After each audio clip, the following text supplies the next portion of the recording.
உங்களுடைய முகத்திலே மகிழ்ச்சியை தரக்கூடிய தெய்வம்.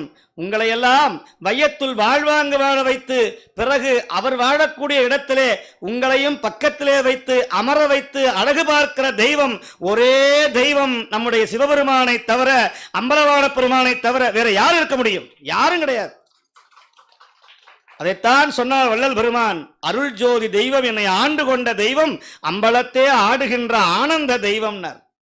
பொருட்சாடு மறைகளெல்லாம் போற்றுகின்ற தெய்வம், போதாந்த தெய்வம், உயர் நாதாந்த தெய்வம் என்று சொன்னாரே வள்ளல் பெருமான். வள்ளல் பெருமான் 5 வயசா இருக்கும் பொழுது அவங்க அப்பா கொண்டு போய் நடராஜரை காட்டணும்னு ஆசையா போனாங்களாம். வள்ளல் பெருமானுடைய குலதெய்வமே நடராஜர் தான். இங்க இருக்கிற எல்லாருக்குமே குலதெய்வம் யாருன்னு கேட்டா, ஒன்னும் சிவபெருமானா இருப்பார், இல்ல மலையில இருக்கிற முருகனா இருப்பார், இல்லை என்று சொன்னால் மலையில் வாழுகிற திருமால் பெருமாள்